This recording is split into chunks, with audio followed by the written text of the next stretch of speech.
Hello everyone, welcome back. Today we're going to have a continuing discussion about fighting bad guys who are wearing body armor. Okay, and this scenario is where the Taliban have now received $80 billion of U.S. military equipment because Biden left it behind in Afghanistan, and there's lots of videos of the Taliban wearing body armor. At the same time, Biden has left our southern border open. So anybody can come across the southern border. The Chinese have been coming across the southern border. Russians, Middle Easterns. So we don't know who's coming across the southern border and what they're bringing with them. So this combination of the two things, Biden giving the Taliban $80 billion worth of American military equipment, southern border completely open, it makes sense to be practicing for that type of a scenario where your home is being invaded by Taliban wearing body armor. Okay, so in the prior video, I talked about fighting them with your typical AR-15, right? Your standard home defense gun. And the technique that we talked about was zippering them up, right? We start at the hip, which we know is not armored, and we walk the shots all the way up to the head, coming through the body armor. The idea here is we start the hip because the hip, first of all, if they're wearing body armor, the body armor usually goes from here to here. It basically covers the heart and the lungs. It doesn't even, in most cases, doesn't even cover the belly area, because when you sit down in the car, you got to be able to sit down, right?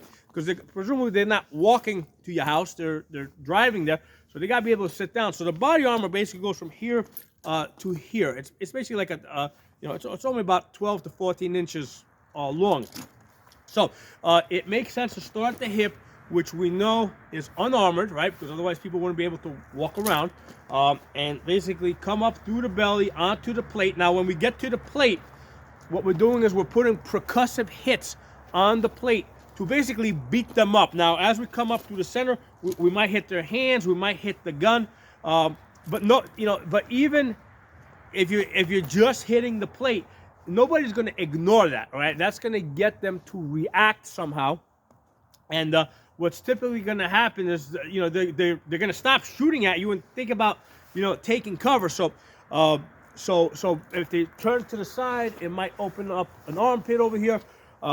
So basically, you walk your shots all the way up until you get to the head, where you take that headshot. Now, if they come in and they drop to a knee, right? So now your head is replacing the hip. So that first shot is going to go to the head instead of the hip, which is fine. Okay. So that was with an AR-15, where we have like a 30-round magazine, and we have the luxury of putting a lot of shots on target, and then still having enough for the next person. All right, that's coming in behind them. So in this video, we're going to be talking about using shotguns. Okay, and we're going to talk about using a Lynks 12, which is an AK-47 shotgun. We're also going to talk about using a pump, all right, and then we're also going to talk about using, either a double-barrel shotgun or a single barrel, a break open. So we're going to talk about this. We're going to consider some of the differences. Okay. Now, with regards to, even if you're using, let's say, the Lynks 12 here, right, with the 10-round magazine, okay, 10 rounds is not a whole lot of rounds, okay? So we don't have the luxury of putting 10 rounds on the first guy, zippering him up, and then leaving ourselves, with an empty gun to deal with the second, third, and fourth guy, okay? So, now, let me say this. In the prior video, when I was talking about the zipper exercise, right, the zipper tactic, let's call it that, where you're coming up across the center, I've learned that from military people, okay? So that is a military tactic that's studied, that's employed. I don't know the frequency of how often it's used, but it's an actual military tactic that I've learned from military guys, okay? And it's not going to be your standard infantry guy that I think that does that. That's more like a special forces level type of thing. So here's the thing. The point is, when I was talking about the zipper tactic, right, where you're coming up the center, I'm using a military taught exercise. Okay, as far as now doing this with a shotgun, right, or trying to defeat body armor with a shotgun, I'm kind of extrapolating, okay? I'm basically making this up. I'm trying to consider the cost, the benefits, what my options are. So you may not agree with this, and that's fine. I can't stand here and say, hey, those military guys do it, so it must be good. I could do that with an AR-15. I can't do that with the shotgun. So I just want to give you guys that as kind of like a full disclosure. Usually, in almost all my videos, I don't make up things. Everything I say, I have learned from somebody else, okay? I don't make up stuff. This is something that I'm kind of making up, right? So I'm putting that out there for you guys. So with regards to the shotgun, let's start here with the Lynks 12, right?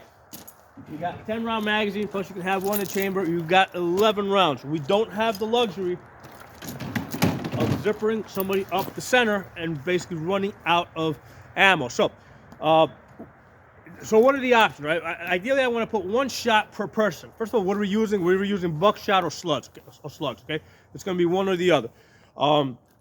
We get one hit. Ideally, we want to put one hit per person, and then assess and see where do we need to put more rounds on. But we need to be a little bit more conservative with our ammunition, just because it's a limited one. So one option would be we go straight to the head. Other option we go straight to the hip. Or third option might be, let's say, how about the plate? Okay, so let's consider these three options. Let's talk about the headshot, right?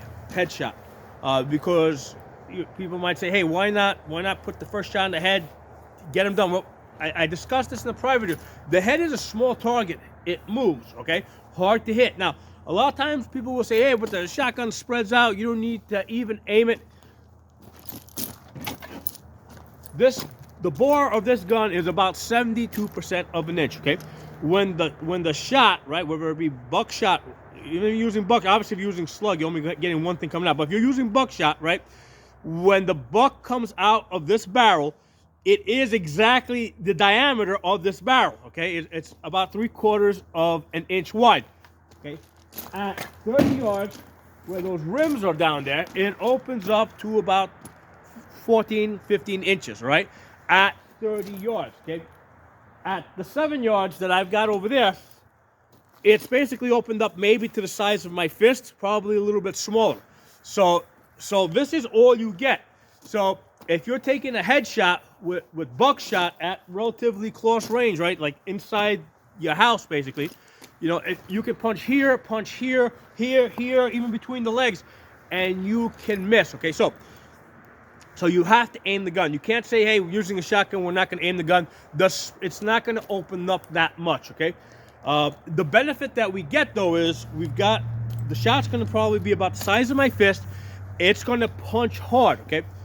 So if you take that shot, if you decide that you're going to use up that ammunition, because now ammunition is very scarce, you only got 10, 11 rounds in your magazine.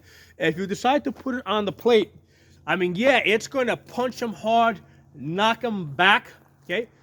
But now you got to go to the number 2 man, right? Because the situation here is they're coming into your house. All these Taliban guys, whether it be Taliban or Chinese or Russian terrorists, whoever's coming in body armor, right? They've all been trained in room entry tactics, okay? This is nothing new, right? Room entry tactics are world known at this point. So when they come into the room, the first person is going to go either left or right? And here's the thing: if they come into the room and they can see that, let's say that direction over there as they're coming in is clear, then they're going to immediately turn to that direction. They're going to always turn into the unknown sector. Or if they come into the room, let's say from this direction, and they see that direction is clear, then they're going to turn this way or turn that way. So they're always going to turn into the unknown sector. The second guy coming in is going to go in the opposite direction. So if one guy goes left, the other guy goes right, next guy goes left, the other guy goes right, okay? So it's very predictable where number 2 man's going to be. So if the first guy comes into a room and he ends up over there where that red target is, okay, the next person coming in after him is going to go over there, okay? Or if the first guy goes there, the second guy is going to go there, all right? So it's very predictable where your number 1 man, well, depending on where your number 1 man goes, you can tell where your number 2 man's going to go, and then you can probably get an idea of where your number 3 and number 4 man goes. It's usually a 4-man team. In some scenarios, you could have 6. It's not likely that you would have more than 6 because then they start kind of getting in each other's way. Now, there might be 6 or 8 people behind them, but they're not all going to, obviously, you're not going to get 8 people through the door at one time, okay? So basically, you got to deal with number 1, number 2 man. If you can stop them at the doorway, right, what's going to happen is the first guy at the doorway is now going to basically become a roadblock for the second guy coming in or the third guy coming in, okay? So if you can drop the first guy and the second guy, you know, now that's a roadblock for the next guy coming in. So if you choose to put that first shot on the chest, okay, with the buckshot or the slug, I mean, yeah, it's going to knock them down. It's not going to kill them. It's going to knock them back. It's going to win them, okay? Then you go to the next man. You go to number 2 man, right? Deal with him, all right? Now, all right, fine. You've decided to put it on the chest.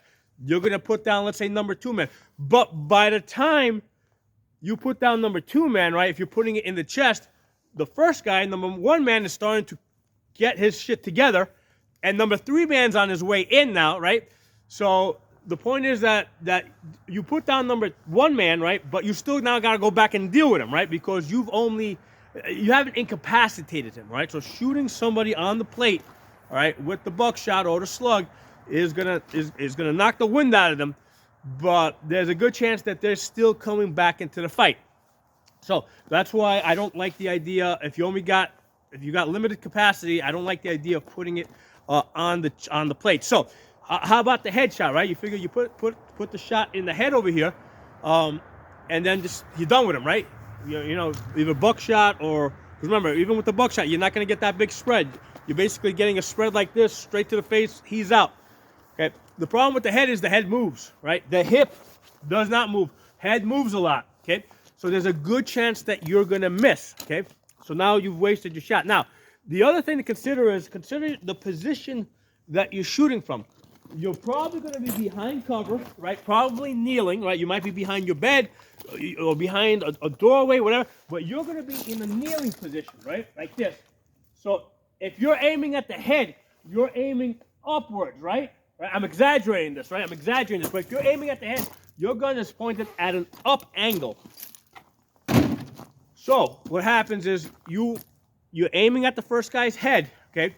If the shot misses, right, because it's coming at an up angle, it's going to continue to rise past him and go into the ceiling, okay? If you aim for the hip, same exact situation, right? You aim at the hip, right? Now you're aiming level, okay? If you should happen to miss, but number 2 man is coming in right behind him, maybe you hit number 2 man, all right? Or maybe they just, maybe these guys aren't that good at room entry, so they, they kind of get bunched up at the door. If you're aiming at the hip, which is wider, and also you're shooting parallel, if you're in a kneeling position, right, you're shooting parallel shots. If you miss the first guy, you might hit the second guy or the third guy, because now you're aiming parallel at the hip level. It's wider, so there's a better chance you might get that hip shot. And if you shoot somebody in the hip with a buckshot or with a slug, once you break that hip bone, man, they're going down, right? They're not going to be able to stand with a broken hip. Okay, so the hip shot is incapacitating, especially with a fist going into that part of their body. So that's why with the shotgun, I favor get the hips, get them immobile, right? And then see what you got to deal with. So in this situation,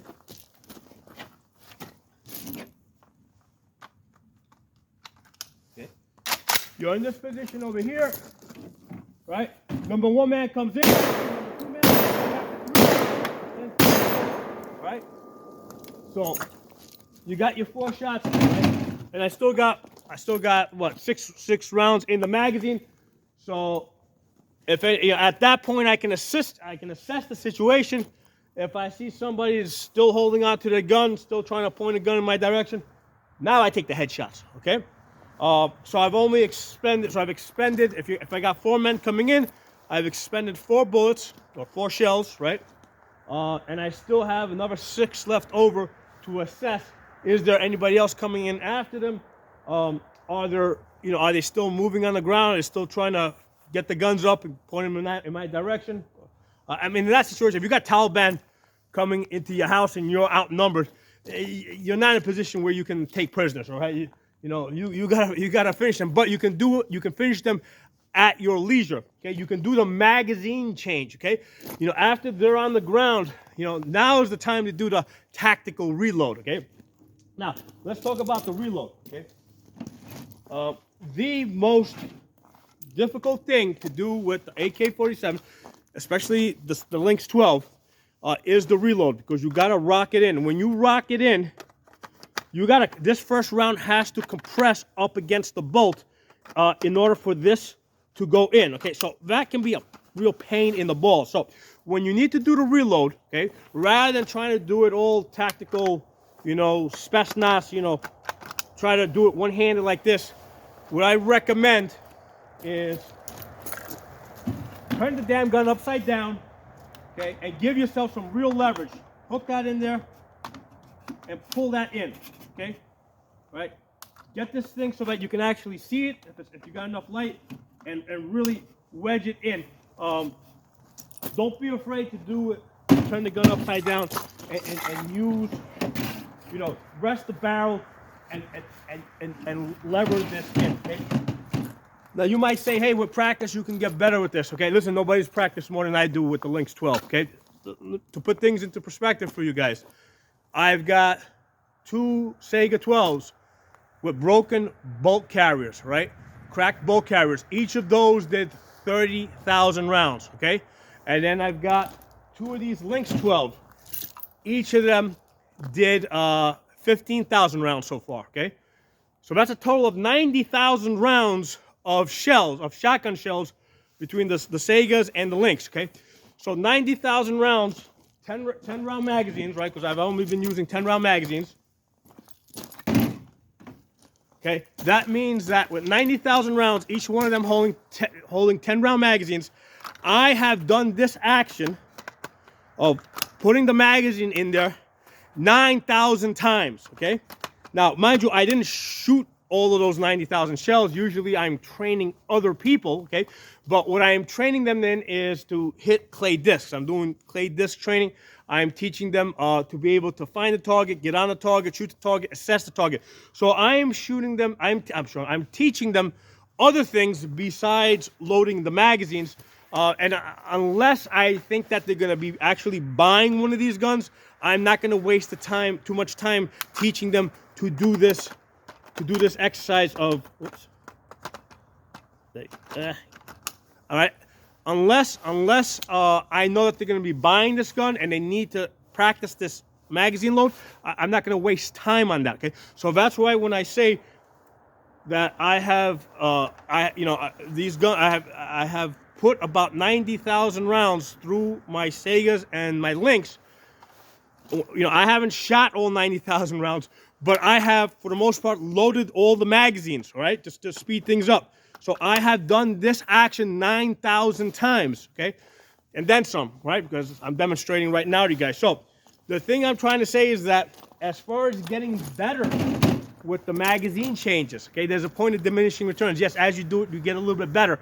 You get up to a certain point, at that point, you don't just keep getting better, okay? Because there's a lot of other things going on. There's distractions. There's, especially if you create stress, right? You can't see, so don't expect to be able to do this as easy as you think you're going to do it, okay? So ideally, if you're going to be using the Lynks 12 self-defense, have a backup gun, right? Have 2 of these, all right? I don't care whether you got 2 or 3 Lynkses, a Lynx and a pistol, have a backup gun, right? Because the fastest reload is going to be a second gun, okay? That's going to be your fastest reload. Now, if you're in a situation where you only have 1 Lynks 12, something to consider, download your other magazine. So you're going to put your primary magazine is going to have, let's say, 10 rounds plus 1 in the chamber, 11 rounds. But your other magazines, don't put 10 rounds in there. put 8 rounds in there because there'll be a little bit less pressure. It might be a little bit easier for you to get the reload, right? This one has less rounds in here. Okay, so that's going to be a little bit easier because it has less rounds. Okay, it takes a little bit more effort. So something to consider. Okay, and again, I can't say like with an AR-15, I can say, hey, this is the way military guys do it. This is the way special forces guys do it. I can't say that with the Lynks 12. Okay, all I can say is that with my experience, right, as much shooting as I have done with these guns, this is my experience that I'm sharing with you guys. And you can take from that what you want, right? If you think that some of it's not going to work for you, that's fine. But whatever you decide to do, practice that actual scenario, okay? So let's put this on the side for a minute. Let's talk about the pump, okay? The weaknesses of the pump is basically you got to pump it. If you short stroke this, it's going to jam up the gun. Let me find that empty shell for a second. Okay, empty shell. After the gun goes bang, this is what you're gonna have in your chamber. Okay. If you short stroke it, meaning you don't do this hard enough, that's what you're gonna end up with. Okay. So when you pump this, you have to pump this hard enough. Okay. So that sucker flies. Okay. Because remember, a lot of times when people practice pumping, all right, they're using live shells, right? When the shell is empty, it has a lot less weight. It doesn't fly as far. So that's the first problem. People short stroking this, which especially in the dark, that can be a real issue. So one of the things that you want to practice, without looking at it, right? Well, let's get that in there. Actually, I'm going to have to look at it in order to force this jam to happen. There you go. So practice, because I can feel this. I know I got a jam there. Practice, being able to feel this in the dark to know what kind of a jam you have. Now, the second problem with the pump is people dropping shells, okay? Well, that's the second problem. People dropping shells, it's just getting the shells in there is a pain in the ass. So as far as the reload, I'm going to try and completely avoid that. Basically, we're going to feed it. If we use up the 6 shells that are in this, right? We got 5 in the tube, 1 in the chamber. When you run out, okay, what we're going to do.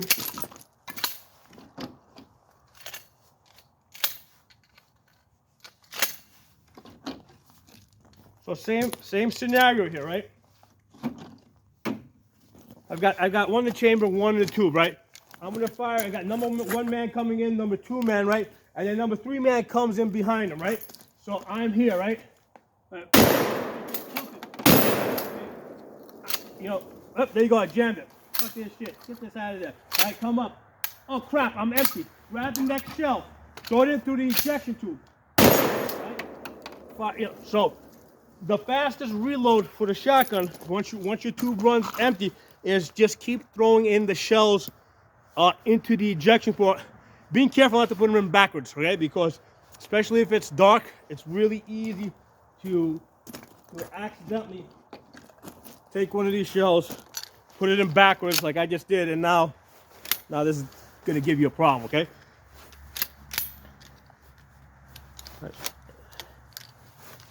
All right, so you can see what a pain in the ass it is when you put the shells in backwards. So you gotta get used to feeling for this, right? If you can't see it, feel it. Make sure you're not putting them in backwards, okay? But the same idea here. We're shooting at the hips because the hip doesn't move around as much. And also we're shooting flat, right? Instead of shooting up at the head, right? Which is gonna keep rising after, if we miss, it's gonna keep rising. We're shooting flat at the hip. So if we miss number 1 guy, maybe we'll catch number 2 or number 3 guy coming in behind them, okay? So that's something for you guys to consider, right? Again, we're talking about the shotgun here. We can't say, hey, we know that this is what those military guys do or those military guys do. We don't have that. We can say that, hey, this is what the military guys, this is what the combat veterans do with their AR-15s. these are the concerns that they have. How can we solve those problems? How can we, address those concerns with the tools that we have available to us? Okay, let's get this out of the way. Double barrel. This is my special request by one of my favorite viewers. Okay, he wanted to know. He wanted me to talk a little bit about the double barrel. Now, we are obviously now, instead of having, right, we've gone from 10 rounds or 11 rounds in the Lynks 12, 6 rounds in the pump. Now we're down to just 2. Okay, and this shotgun's is even harder because after you, with a lot of shotguns, after you break it, the pins are automatically cocked. With this one, I have to manually cock these guys. Okay, we got 2 shots, and then we got to reload, and most likely we're dealing with more than 2 guys, right? So same idea, we're shooting at the hips, but then what happens? We got to do a quick reload.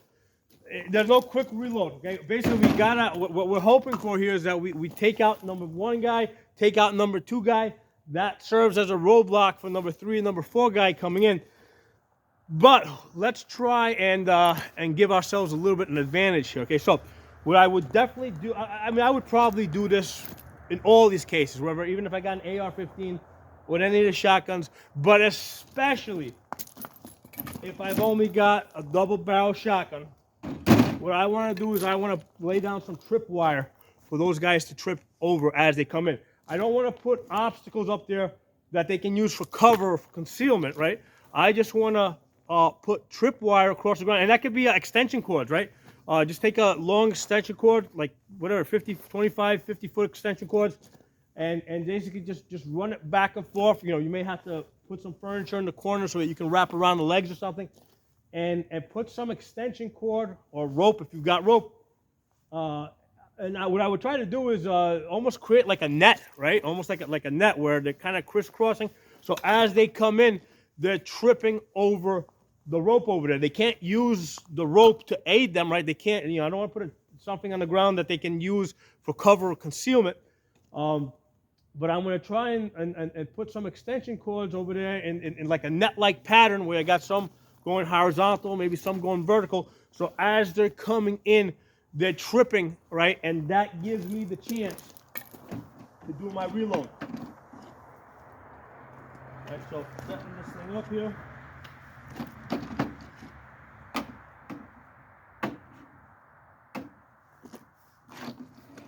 All right, so I'm back in my position here. I've got them over here, right? They come in, right? They come in. Right, number 3 man and number 4 man are coming by with these I gotta pull out manually too. So this is even more of a pain in the ass. But they're on the ground tripping over, they're tripping over there, right? And plus I'm in the dark, I closed the lights back here, so now I'm gonna get number 2.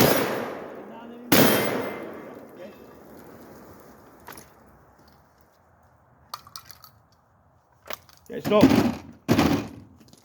so by setting up some tripwire, I give myself the time to do the shell change, which with this gun here takes a long time, because I also gotta, not only do I have to cock these right, but also I have to manually pull the shells out. They don't fly out. On some guns they fly out, and you don't have to manually cock them. On this one I do. So this is an old style coach gun. It slows down that process even more. So there it is, guys. That's my opinion on fighting Taliban wearing body armor, who are trying to invade your house and kill you. Basically the plate is from here to here, right? So this area here, not just the hip, but the whole belly button area is going to be open. Put the shots over there. You have a better chance of hitting the hip than hitting the head. And basically get them on the ground. Get them to think about something else other than killing you. So especially if you get the number 1 guy, number 2 guy, number 3 and number 4 guy are going to be very, they're going to lose their confidence. They're going to be a little bit nervous about coming into this room. And also, like I said, lay down some type of tripwire over there, and also work with the lighting situation, right? You want the light to be over there. You don't want the light to be in the area that you're in. So when they're looking in your direction, you want them to see a darkened area, so they don't even know how many people you got back here, right? So some ideas for you guys to think about. I hope you guys enjoyed this video. And hopefully we'll never actually get into this type of a situation where the Taliban use that equipment that Biden gave them to actually invade us. Here, also a very interesting thing, in Ukraine, Russians invading Ukraine. The Ukrainians finally, last minute, on the day of the invasion, decided to lift the gun buying restrictions on their citizens. On the day that they're being invaded, right? They said, hey, maybe we shouldn't make it so difficult for our citizens to buy guns. Well, I think it's a little late, okay, at this point in the game. But there's a prime example of why all the citizens in a country need to be armed, okay? Because ultimately the army, right, in any country, including the United States, it's a centralized unit. You cut off the head or the heads, right? You cut off the leadership, and the centralized an army that depends on organized leadership, right? That's centralized. It tends to fall apart. In that type of situation, like the situation that they have right now in Ukraine, a decentralized army of independently operating citizens, armed citizens, are a better defense for that country in that type of a situation. Basically, every house should be a machine gun nest, okay? Because what they need to do is they need to make the idea of occupation very scary to the Russians. Okay, that's the only thing that's going to scare them off. You're not going to. The Ukrainians are not going to scare off the Russians with their army. Right. The only way they can scare them off is with the idea that, hey, the entire citizen population of this country is armed, and you'll never be safe in this country. They're just going to keep fighting them. Okay, so a couple of things for you guys to think about. I hope you guys enjoyed this video. If you're not a member of the channel, subscribe, hit the bell button so you get notifications. I'll talk to you all soon.